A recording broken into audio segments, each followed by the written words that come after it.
la BOA en Washington, varios temas importantes en este momento. No sé si ustedes vieron, Elizabeth, tú que das mucho seguimiento a las redes, la posición en la madrugada de hoy del presidente Donald Trump amenazando a Twitter con cerrar las redes sociales si sus artículos diarios, sus escritos diarios sometidos a una revisión. Eso ha caído como una pedra en un ojo en toda la sociedad norteamericana. Y déjame decirte, y déjame decirte, Ángel, que Twitter es una de las redes sociales que más está contribuyendo con el tema del COVID-19. Tenemos a Bonet en la línea. Sí, así es. Buenas tardes, Bonet. Leonardo Bonet, buenas tardes. Cordial salutación, hermanos.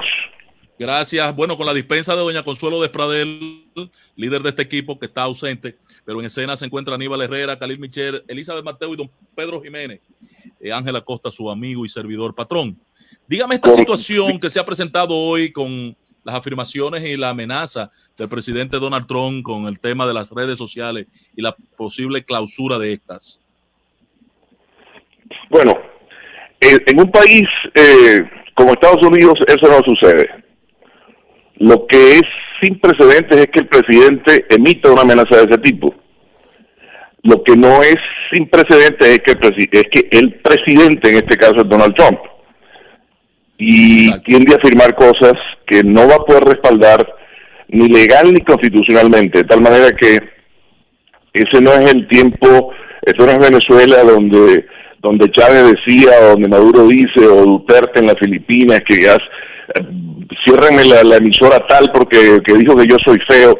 No, este país es otra cosa, este país, ese no es el país que Trump cree que es, no es. Entonces, lo que va a suceder es que probablemente presente una especie de sugerencia al Congreso que van a respaldar solamente los republicanos probablemente, o algunos republicanos, pero la justificación de la red social Twitter es muy sencilla.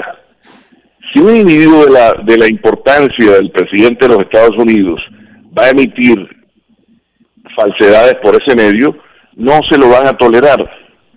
Entonces, lo interesante de todo esto es que cómo es posible que el presidente de Estados Unidos amenace de palabra a las redes sociales, porque simplemente las redes sociales están asumiendo la responsabilidad de emitir información fidedigna.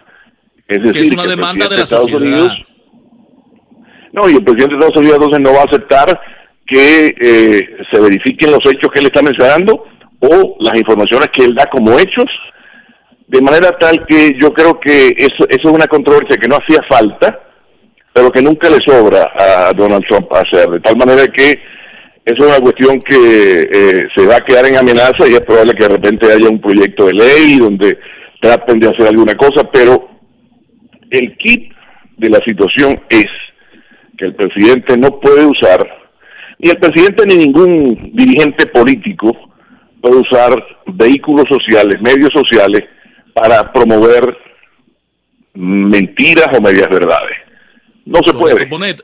Bonet, en el caso de Venezuela, que tú hiciste una referencia tangencial ahí, con estas embarcaciones iraníes que vinieron a traer petróleo a Venezuela, una cosa insólita, Venezuela se quedó sin combustible. Atención país, atención señores, miren hacia dónde estos farsantes de la izquierda que dirige a Venezuela llevaron a Venezuela sin combustible. Venezuela, Pedro, tú que viviste allá, el cuarto país más grande productor de petróleo, donde la gasolina era prácticamente un regalo.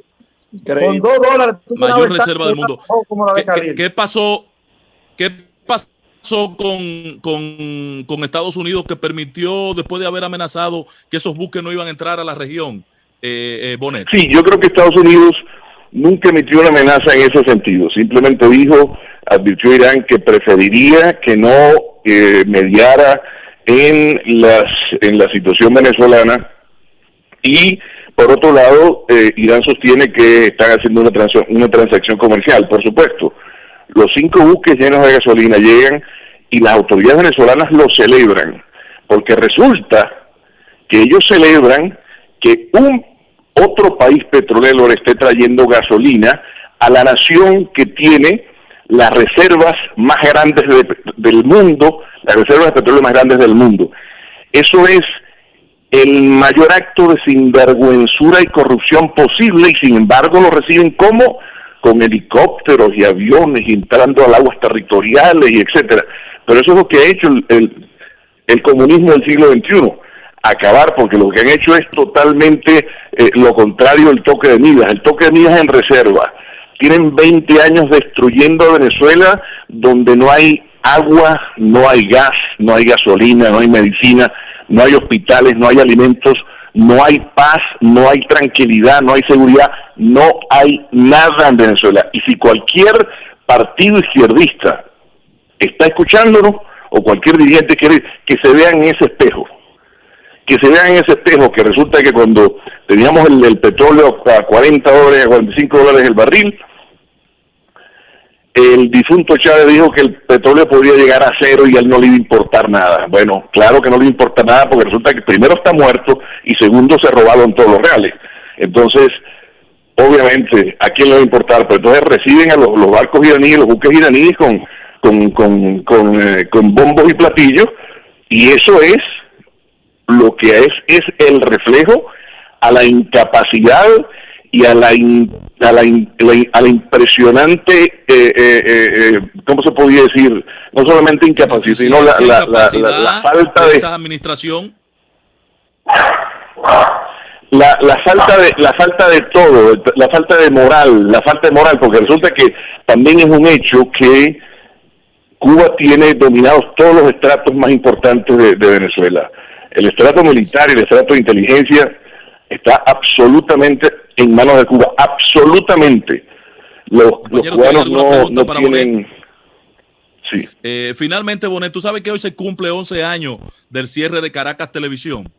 Y como de Radio Caracas Televisión. En el aire, todo ese fenómeno de lo que fue esa emblemática cadena. Yo era un seguidor de esa cadena desde aquí, cuando nadie sabía de cadenas internacionales. Televisión. Radio Caracas Televisión, correcto, gracias Pedro. Ya hoy 11 años de su cierre y sin bombos ni platillo aquello.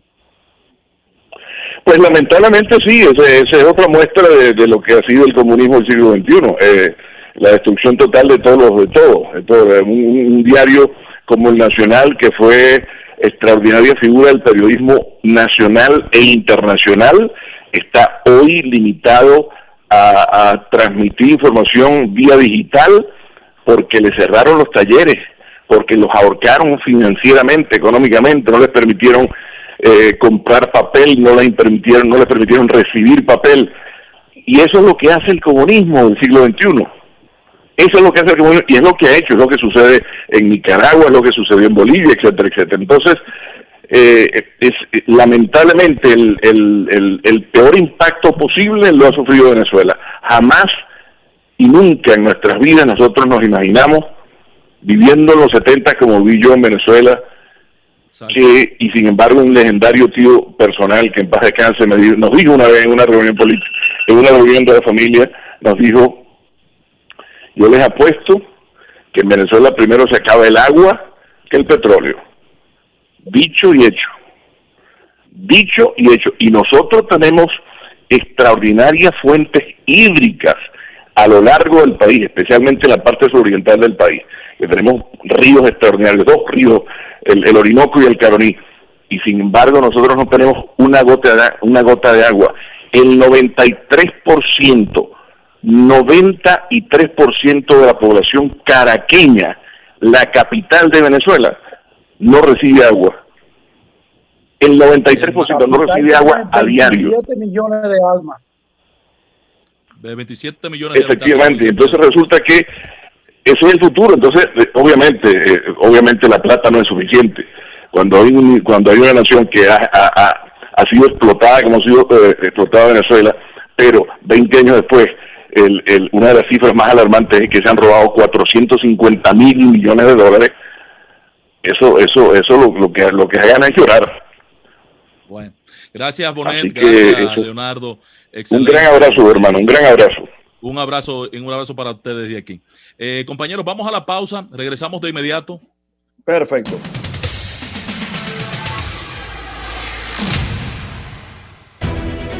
Sol 106.5, la más interactiva. Una emisora RCC Miria. Las mascarillas para salir de casa son obligatorias, tomando en cuenta lo siguiente. Las personas sanas, es decir, negativas o sin sospechas de contagio, pueden usar cualquier tipo de mascarillas, incluyendo las de tela. Los contagiados de COVID-19, sintomáticos o asintomáticos, y los cuidadores de contagiados y vulnerables deben usar mascarillas quirúrgicas o mascarillas N95. Las mascarillas quirúrgicas evitan la dispersión